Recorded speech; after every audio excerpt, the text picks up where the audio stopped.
తాకట్టులో ఉన్న బంగారానికి తక్షణ విముక్తి. ఈ రోజు మార్కెట్ రేట్ క్యాష్ మీ చేతిలో. Shiva gold company. రాజ్ కిరణ్ ఉన్నాడు. గీతాంజలికి ముందు శ్రీనివాసరెడ్డి కూడా లేడు సార్. అంజలి, బ్రహ్మానందం గారు, కోన గారే ఉన్నారు. పోస్టర్ తీసుకున్నా కానీ, ప్రమోషన్స్ తీసుకున్నా కానీ నాకు తెలుసు, నేను అర్థం చేసుకున్నాను. నేను మన అవసరం లేదు అంటే, దానికన్నా జనాల్ని లాక్కొచ్చే బ్రహ్మానందం గారు, అంజలి ఇద్దరిది అలా ఈయన అరిచేది, ఆవిడది ఇలా చూసేది, పోస్ట్ చేస్తే ఓపెనింగ్ చదివిపోయి హిట్ అవ్వగానే తెల్లారు మా ఇద్దరు వేశారు ఇలా పక్కకున్న ఫోటో. ఇద్దరం తొంగి చూసేది, అంజలి గారు నేను చూసేది. కోన గారికి తెలుసు ప్లాన్డ్ ఎప్పుడు ఏది వేయాలి అని. నా ఫ్రెండ్స్ అందరూ, నా చుట్టాలు కావచ్చు, నా ఫ్రెండ్స్ కావచ్చు, ఇండస్ట్రీలో ఉండే వాళ్ళందరూ కావచ్చు, పోస్టర్ మీద ఒక్క ఫోటో కూడా లేదు, నువ్వు దానికోసం 2 సంవత్సరాలు తిరిగా అంటే అవునా అని చెప్పి నేను కోన గారికి ఫోన్ చేసి, అదేందన్నా నా పోస్టర్ మీద ఒకటి అంటే, శ్రీను ఎప్పుడు ఏది అవసరం నాకు తెలిసి అప్పుడు వేస్తాను నేను. థ్యాంక్స్ అన్న, అర్థమైంది. తెల్లారే పడింది. అట్లా ఇప్పుడు దీని తర్వాత ఇంకా మళ్ళీ మీరే డైరెక్టర్ గారితో చేస్తారు నెక్స్ట్ ఇంటర్వ్యూ. ఎందుకంటే సినిమాకి మీరు కూడా చూశారు కాబట్టి సినిమా మీకు తెలుసు. డైరెక్టర్తో ఇంటర్వ్యూ చేస్తే ఎంత అవుట్పుట్, అలా ఎలా ఊహించాడు అనేది కనుక్కుంటారు. అంతే. ఓకే ఓకే ఓకే సినిమా కవేగా వస్తే మీరు ఈ సినిమా కవేగా వస్తే మీరు ఆ మధ్య ఆ సినిమా సక్సెస్ మీట్లో కొంచెం వల్గారిటీగా వచ్చే విధంగా కొంచెం మాట్లాడడం జరిగింది. అంటే మీరు ఆ ఉద్దేశం లేకపోవచ్చు, ఉందో లేదో నాకు తెలియదు, అంటే బాల్ పిసుక్కోవడం అన్న దాని విషయంలో కొంచెం మాట్లాడారు. అంటే ఏంటంటే సామాజిక ఆర్టిస్ట్ అనగా కొంచెం సామాజిక బాధ్యత అన్నది ఉండాలి కదా, దాన్ని రకరకాలుగా వెళ్తుంది జనాల్లోకి, మీరు ఒక బాధ్యతాయుతంగా మాట్లాడాలి కదా పబ్లిక్ ఫంక్షన్స్లలో అన్నది నా ప్రశ్న. అది ఎంతవరకు ఏం జరిగింది, మీరు ఎంతవరకు రియలైజ్ అయ్యారు ఆ విషయంలో? నిజం సార్, బాగా రియలైజ్ అయ్యాను. అప్పుడు అలా మాట్లాడటం 100% నాదే తప్పు. వాడిన పదం చాలా రాంగ్. అంటే నేను ఇప్పుడు ఏది చెప్పినా కానీ కవర్ చేసుకోవడానికి చెప్పినట్టు అవుద్ది. ఆ బాలే కాదు, ఏ బాలన్నా పిసుకోవచ్చు అనేది తీసుకునే విధానం రాంగ్. అంటే సినిమాలో వాడిన గ్రీన్ నవ్వు బాలే కాదు, మన దగ్గరలో ఉన్న ఏ బాలన్న ఉద్దేశం నాది. అది ఇంకో రాంగ్ కంటెంట్ వెళ్ళింది. తప్పులేదు, నేను పేర్లు చెప్పకపోవటం కూడా నాది రాంగ్. ఎవరి గురించి ఎలా జరిగింది, దేని గురించి నేను అన్నాను అనేది కూడా చెప్పకపోవటం కూడా నా తప్పు. నేను అందరికీ సారీ కూడా చెప్పాను, ఒకసారి మళ్ళీ చెప్తున్నాను, ఆ విషయంలో పూర్తి తప్పు నాది. ఇంకోసారి అలా నాకు కూడా తెలిసి వచ్చింది, ఇలా మాట్లాడాలి, ఇలా మాట్లాడకూడదని. నా వ్యవహారంలో కానీ, నేను మాట్లాడే విధానంలో కానీ మార్పు రావడానికి కారణం కూడా అదొకటి.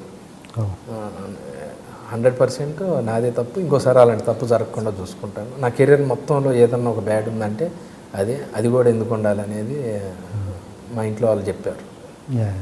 కొన్ని ఉంటాయిరా పద్ధతి. అవును నిజమే. ఆ మాట్లాడిన తర్వాత ఒక అరగంటకి ప్రోగ్రామ్ అయ్యి కిందకు వచ్చిన తర్వాత ఒక విలేకరు అడిగాడు, తప్పు కదన్నా ఇలా అంటాం, తప్పే ఉందన్నా, ఇలా జరిగింది కదంటే అప్పుడు నువ్వు వాళ్ళ పేరు చెప్పాలి కదా అంటే అప్పుడు ఆలోచించి కరెక్ట్, మనం ఒకటి ఊహించుకొని అనుకోవటం తప్పు. క్లారిటీ ఉండాలి. నాకు సంబంధం లేని విషయాన్ని నేను భుజాన్ని వేసుకొని నేను పెయిన్ ఫీల్ అయిపోయి ఏదో ఒక మంచిదానికి తప్పు జరుగుతుంది, దాన్నే ఎత్తి చూపెడుతున్నారు అనేదాన్ని ఆవేశపడిపోయి చేయటం. చెప్తారుగా, ఇలా చూపించినప్పుడు ఈ 3 మనకే చూపిస్తాయి అనేది నిజం. సో అది ఇంట్రెస్ట్గా చెప్పింది కాదు, వాంటెడ్లీ చెప్పింది కాదు, మీరు అనుకున్న పాపం నా వల్ల ఒకళ్ళు రాశారు, నా వల్ల త్రివిక్రమ్ గారి దగ్గరుండి అలా చెప్పించారు, అందుకే ఆయన నవ్వుతున్నాడు అన్న. నిజంగా నా వల్ల అతనికి అంత బ్యాడ్ పేరు, ఆయన గురించి అలా అనుకోవటం కూడా తప్పు. నేను త్రివిక్రమ్ గారికి కూడా సారీ చెప్తున్నాను, సారీ సార్, నా వల్ల మీరు మాట్లాడారు.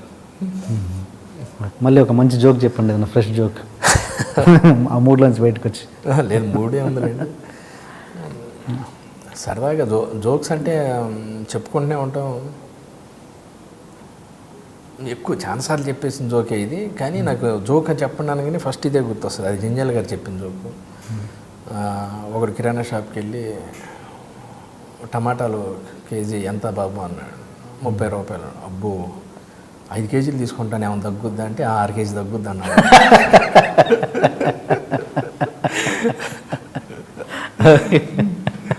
ఆయన ఎంత బాగుంటాయండి అలాంటి జోకులు, ఆయన చాలా బాగుంటుంది. నేను సినిమాలో వచ్చింది జోక్ ఇది లేదు, జనరల్గా బయట ఆయన చెప్పిన జోకు దాన్ని చాలాసార్లు నేను స్టేజ్ మీద కూడా చెప్పాను, కానీ నాకు బాగా ఇష్టమైన జోకుల్లో అదొకటి బాగా ఇష్టమైన జోకు.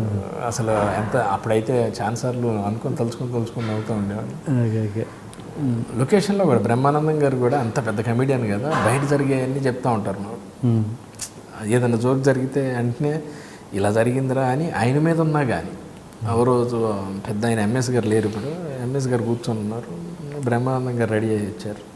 ఆయన రాగానే నమస్తే అన్నయ్య అని చెప్పి ఇలా తిరిగి ఉన్నాడు ఇటువైపు. ఇక్కడున్న బ్రహ్మానందం గారు ఎలా ఉందిరా డ్రెస్ అన్నాడు. అదిరిపోయింది అన్నయ్య. ఇటు చూడకుండా ఆన్సర్ అడి చెప్తున్నావు ఏందో, చూసిన అదే ఆన్సర్ అయినప్పుడు చూడటం ఎందుకన్నా నీకు తెలుసు, నాకు తెలుసా. ఇలాంటి చాలా ఉన్నాయి అసలు. కృష్ణ భగవాన్ గారు వీళ్ళందరూ అద్భుతమైంది సార్. అసలు మంచి ప్రపంచం. ఒక 6 ఆర్టిస్టులు ఈవి గారు లేకపోవడం వల్ల కూడా ఆ కోఆర్డినేషన్ అది మిస్ అవుతుంది సార్. ఆయన సినిమాలో ఇంతమంది కంపల్సరీ ఉండేవాళ్ళు. కూర్చొని పిక్నిక్ లా జరిగేది. ఇప్పుడు మీరంతా పాత సీనియర్ ఆర్టిస్టులతో చాలా కాంబినేషన్ చేశారు కదా. అప్పుడు ఆవతి ప్రసాద్ కావచ్చు, ఎంఎస్ నారాయణ కావచ్చు, చాలామంది ధర్మవర సుబ్రహ్మణ్యం. ఇప్పుడు ఆ లోటు తెలుస్తుందా ఏమన్నా? 100% తెలుసు. ఇప్పుడు అంతా కొత్త జనరేషన్తో కలిసి చేస్తున్నారు. ఆ ఎక్స్పీరియన్స్ ఎట్లా తేడా ఏంటి? ఇది ఆల్రెడీ ధర్మవరపు గారు అంటే ఒక ఇమేజ్ ఆడియన్స్ ముద్దరు పడిపోయింది మనసులో. ఆయన క్యారెక్టర్ చేస్తున్నాడంటే ఆయన ఈ అటకారం ఉంటుంది ఆయనలో. ఆయన మాట్లాడే విధానం అబ్బో అబ్బో అని చెప్పి ఇట్లాంటి ఆయన ఆనందో బ్రహ్మ కావచ్చు. సార్ మంచి విషయం గుర్తొచ్చింది. ఆనందో బ్రహ్మ అంటే గుర్తొచ్చింది ఏంటంటే ఒకసారి ధర్మవరపు గారు ఈటీవీకి జోక్స్ చేసిస్తున్నారు. ఈటీవీ అనగానే నేను చెప్పాను సార్ ఒక జోక్ చెప్తాను సార్ అని.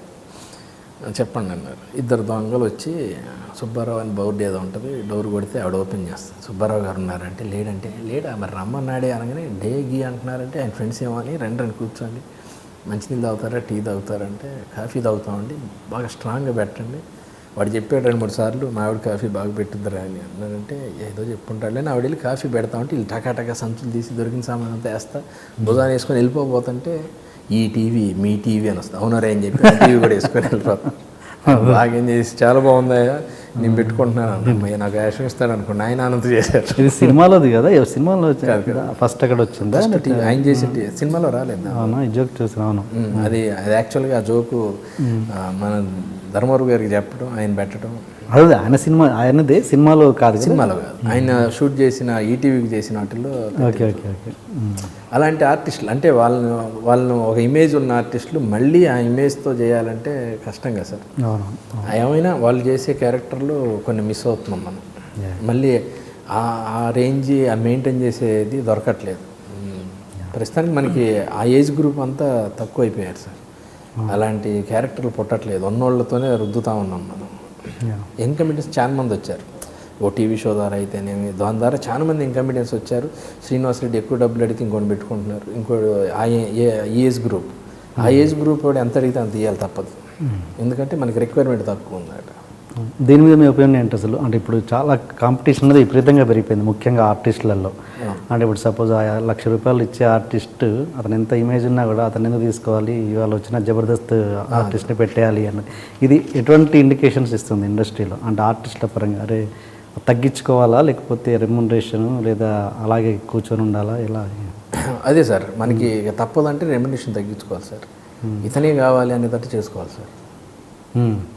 ఈ క్యారెక్టర్కి ఇతనే కావాలి, బ్రహ్మానందం గారు చేస్తేనే, లేకపోతే మిగతా కమెడియన్స్ ఎవరైనా సప్తగిరి చేస్తేనే, ఇట్లా వీళ్ళు చేస్తేనే అనేది, వెన్నెల కిషోర్ చేస్తేనే, రాజేష్ చేస్తేనే అనేది క్రియేట్ చేసుకోవాలి. అది క్రియేట్ చేసుకోకపోతే మాత్రం 100% వెళ్ళిపోతే, లేదా మనమే తగ్గించుకోవాలి.